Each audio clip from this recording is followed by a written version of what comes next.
warahmatullahi wabarakatuh.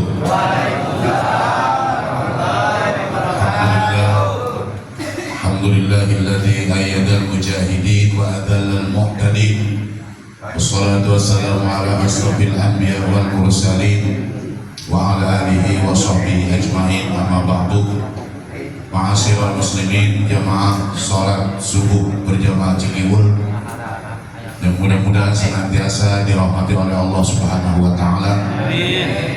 Teristimewa saya hormati jajaran pengurus mushola As-Salam, bil khusus ketuanya akhina kiram guru kita Bapak Ustaz Asep Saifullah dan Muksin, Pak Ustaz Haji Effendi dan para asatid yang lainnya. Mohon maaf,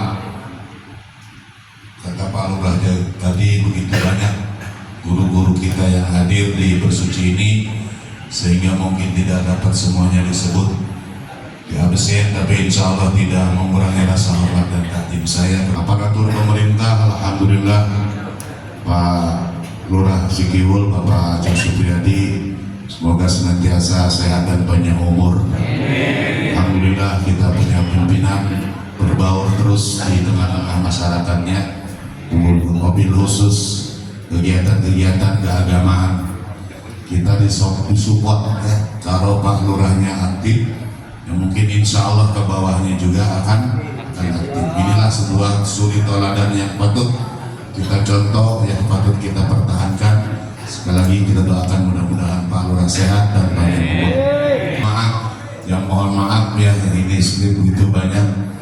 Wabil khusus Ketua Lingkungan Aparat Pemerintah, wabil khusus Pak Ketua RW RT yang alhamdulillah tadi disambutan Ketua DKM disupport ya dari Ketua Lingkungan. Ini patut pula dijadikan contoh oleh musola-musola ataupun lingkungan-lingkungan yang lain. Ketika di sebuah lingkungan ada kegiatan keagamaan, maka memang seharusnya yang tampil duluan adalah aparat pemerintah. Dunia itu adalah harus ada kolaborasi antara ulama dan umat. Adanya ulama juga di situ harus ada umaroh. Adanya umaroh di situ pun harus ada ulama. Alhamdulillah di Cikiwul ini berjalan dengan baik. Hadirin jamaah rahimakumullah, di kesempatan hari ini kita sudah berada di keadaan detik-detik menyambut datangnya ataupun menyambut kemenangan daripada negara kita, negara Republik Indonesia, yaitu dengan hari ini. Alhamdulillah kemerdekaan ini oleh ulama dikatakan la syai'a asmanu minal hurriyah ya, tidak ada sesuatu yang lebih berharga daripada sebuah kemerdekaan. Andai kata Bapak punya duit seberapa banyak pun kita punya uang ya, itu tidak akan artinya kalau keadaan kita tidak merdeka. Berapapun uang kita ya, di kantong hareup kayak kantong tukang kayak ATM penuh tapi di buih itu namanya tidak merdeka ya. Asmanu la syai'a asmanu minal hurriyah. Tidak ada artinya berapapun harta kita kalau tidak merdeka. Jabatan kita setinggi apapun jabatan kita kalau tidak merdeka. Betapa banyak para pejabat, betapa banyak orang-orang yang berduit tapi hidupnya tidak merdeka. Alhamdulillah kita ini semua merdeka. Lalu apa sikap kita dalam menghadapi kemerdekaan ini? Tiada lain dan tiada bukan adalah selain kita menyatakan rasa syukur kita kepada Allah Subhanahu wa taala. Kita mah merdeka ini ya sudah untuk kita nih Pak, gratis, seolah-olah untuk kita. Gratis di sini artinya nggak ikut berjuang. Bahkan untuk kita ini merdeka ini termasuk nikmat imdan, artinya nikmat ketika kita lahir sudah merdeka. Beda dengan orang-orang tua kita dulu. Mereka ikut berjuang, mereka ikut berpayah-payah melakukan perjuangan bagaimana caranya untuk Indonesia ini supaya merdeka. Sekarang masih kita lihat bagaimana perjuangan orang-orang Palestina. Ini sudah puluhan tahun mereka berjuang. Semata-mata semuanya ingin apa? Ingin merdeka. Ini alhamdulillah. Kaitan dengan kemerdekaan ini adalah kaitan dengan adanya nikmat Allah Subhanahu wa Ta'ala. Jadi orang yang mendapatkan nikmat itu wajib dia bersyukur. Jadi bersyukur ini salah satu bentuk ibadah. Bersyukur akan nikmat adalah salah satu bentuk ibadah. Ketika ibadah ada konsekuensi pahala. Artinya orang ketika bersyukur maka ada pahala Allah Subhanahu wa Ta'ala. Dan sebaliknya orang yang tidak bersyukur artinya dia meninggalkan ibadah. Ketika orang meninggalkan ibadah maka konsekuensinya ada hukuman. Konsekuensinya ada siksa. Ini yang Allah tuangkan di dalam Quran. La in syakartum la azidannakum wa la in kafartum inna adzabi lasyadid. Syarat adanya nikmat bertambah itu syaratnya syukur dulu, Pak. Ya. Jadi bagaimana supaya nikmat ini bertambah? Minimal keberkahannya nikmat ini bertambah. Itu syaratnya harus bersyukur. Ya. Jadi makanya ulama sampai tidak membolehkan, bukan tidak membolehkan, sebaiknya kalau kita minta jangan panjang-panjang, Pak. Kalau doa jangan panjang-panjang. Ya, artinya kita minta kepada Allah jangan terlalu banyak.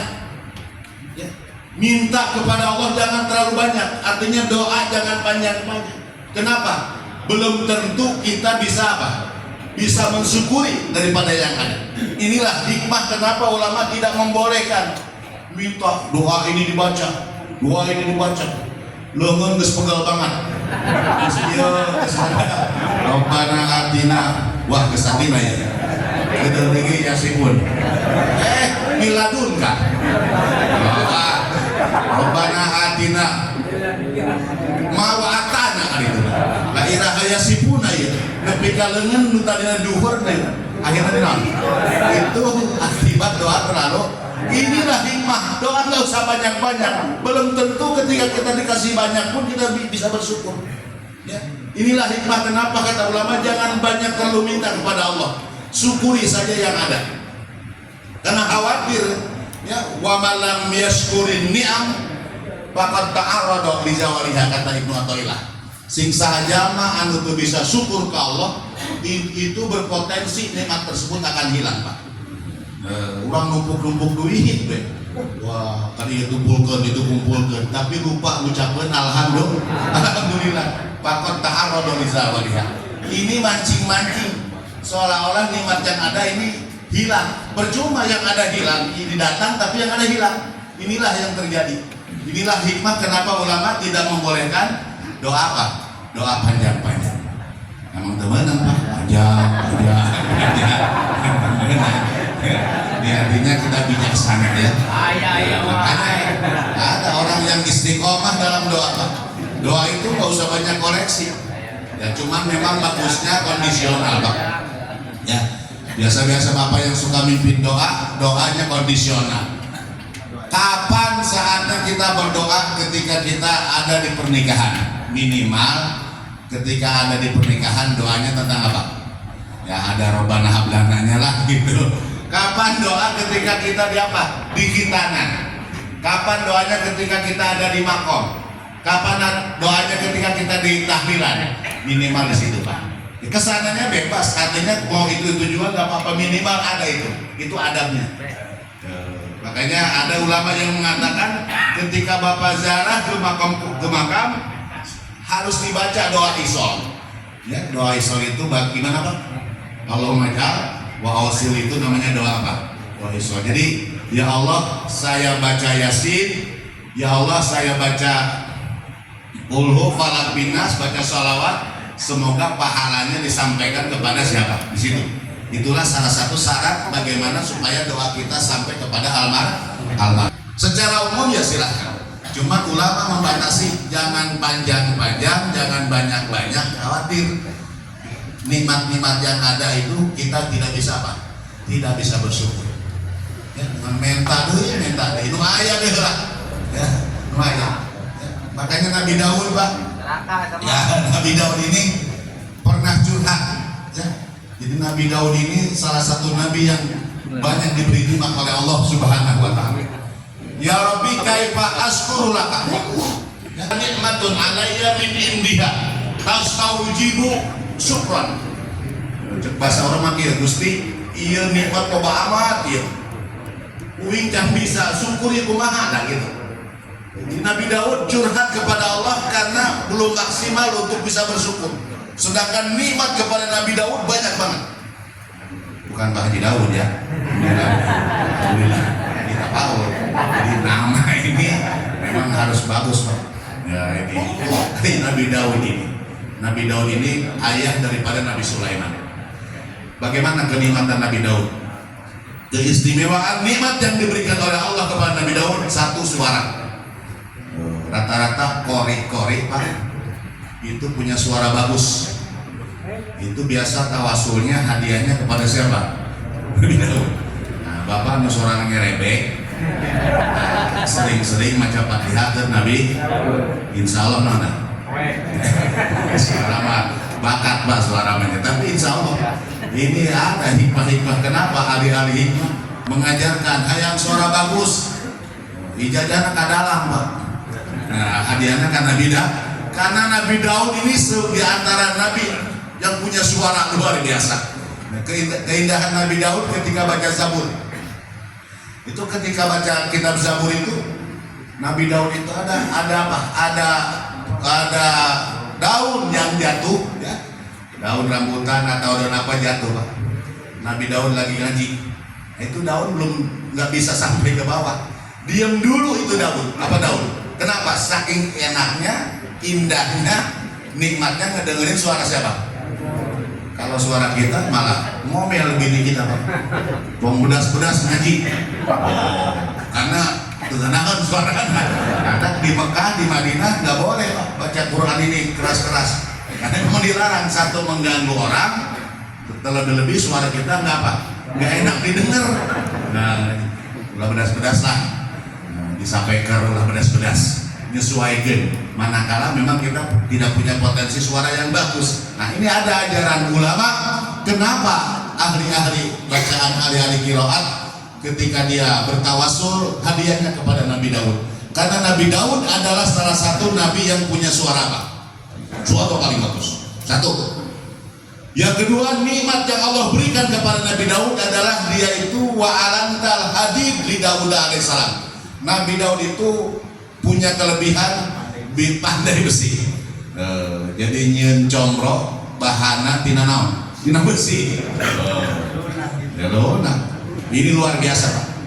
Ya nggak ada. Kalau ada jawara di kita ya paling bisa ngabengkongkeun celurit, bisa ngabengkongkeun bedog. Nabi Daud mah, nah besi itu di apa? Di adonan Nabi Daud mah. Di adonan dibikin kue. Dibikin baju besi Nabi Daud. Makanya ada orang ini dia punya pimpinan ngadu ke ulama, ngadu ke kiai. Saya ini kok pimpinan saya galak banget. Galak kenapa? Wah, pokoknya bagaimana caranya ya? Ini pimpinan saya supaya bagus, supaya baik. Apa coba? Ternyata ijazahnya itu diantaranya apa? Ijazah Nabi Daud. Jadi nah ini sebetulnya nggak boleh ini rahasia ini, tapi nggak apa-apa lah. Sugan kayak datang ke imam. Jadi bapak namun kayak nggak pakai bu bos baca ini. Allahumma. Lagi kolba saha sebutkan. Kamalayan tal hadid li Dauda alaihi salam. Gusti. Allahumma sakhirli pertama dulu. Allahumma sakhirli kolba. Ya Allah taklukkan ini hatinya bos. Kama sakhotar Fir'aun li Musa. Sebagaimana engkau menaklukkan Fir'aun kepada Nabi Musa. Nabi Fir'aun sebegitu garangnya takluk sama apa? Sama Nabi Musa. Kama sakhotar Fir'aun li Musa. Walayin li kolbahu. Ini bos saya ini biar lunak hatinya, simbager. Kamalayan tal hadid di Dauda alaihis. Sebagaimana engkau ya Allah telah melunakkan besi kepada Nabi Daud. Oh ini diamalkan Pak. Bagus, diangkat KRD, diangkat ke sekalian. Oh itu luar biasa. Nah ini deh jomblo. Ini kok setiap nah ini jomblo, jangan kalau nggak jomblo jangan Pak. Ini pengen punya bini. Ini ditolak, itu ditolak. Waduh, tampang pas-pasan, duit itu boga. Nah ini santri. Rata-rata santri itu tampang pas-pasan, duit itu boga. Ada awalnya kayak mau, kayak gelis. Nah, mau gak santri ya udah. Kalau mana ini, gusti sekolah si asli eta awalnya ke abdi lo. Wah, nuturkan Pak, nuturkan. Nah, nuturkan. Ini adalah salah satu kenikmatan yang Allah berikan kepada Nabi Daud. Banyak sekali ini nikmat kepada saya. Bagaimana cara saya bersyukurnya? Oh, inilah karena memang banyak lagi nikmat-nikmat yang diberikan Allah kepada Nabi Daud. Nah, kaitan dengan nikmat tersebut, Allah berkali-kali di dalam surat Ar-Rahman. Ya. Bagi ayyala rabbikuma tukan. Ini diulang-ulang Pak itu ayat. Ada berapa kali ya? 31. Ini 31 Pak. Babi ayyala itu adalah hikmah. Kenapa Allah sampai berulang-ulang supaya kita sadar Pak. Jangan minta lagi itu yang ada syukuri dulu dah. Ya. Itu kemarin yang 1.200.000 masih ada nggak Pak? Alhamdulillah. Jadi setiap nikmat ucapkan alhamdulillah. Nah jangan sampai udah minta lagi, ini aja belum ngucapin alhamdulillah. Nah kita itu kebiasaan begitu Pak. Yang ada di kantong aja ini belum alhamdulillah, udah nyari lagi, udah minta lagi. Ini kesalahan kita. Ya. Jadi makanya kenapa tadi ulama tidak membolehkan jangan terlalu banyak minta, syukuri yang ada. Belum tentu yang ada aja sudah bisa bersyukur. Ada ajaran bagaimana ketika kita dapat nikmat, bahkan bukan hanya nikmat saja Pak, dapat musibah pun kita dianjurkan harus baca alhamdulillah. Ini ekstrim Pak, dapat musibah tapi alhamdulillah. Nyeri untuk, nyeri bujur, nyeri cangkeng alhamdulillah, nyeri untuk. Pernah gitu lah, ada nggak Pak? Ini perlu Bapak perlu tahu nih. Jadi alhamdulillahnya ada keterusannya. Ketika kita dapat sesuatu yang tidak enak, itu alhamdulillahnya alhamdulillahi ala kulli hal, begitu. Nah, ala kulli hal. Pokoknya setiap perkara yang datang kepada kita enggak enak, ngomelin bini, enak Pak. Aduh, alhamdulillah bini ngomel. Alhamdulillah ala kulli hal. Jadi ala kulli hal itu kalau dibahasakan fikih ulama ya dalam keadaan apapun gitu Pak. Kulli hal itu doa, bacaan pujian kepada Allah alhamdulillah ala kulli hal, manakala kita mendapat sesuatu yang kurang baik sakit alhamdulillah ala kulli hal. Para nabi Pak, para nabi alhamdulillah. Bagaimana Nabi Banget pisan ya. Nabi Ayub ini di antara nabi yang luar biasa.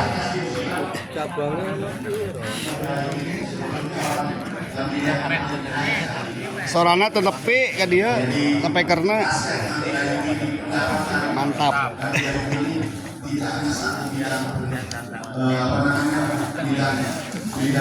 Ndok mana ndok Pak RT? Ndok mana ndok? Beres. Siap, mantap. Bidang peternakan sukses.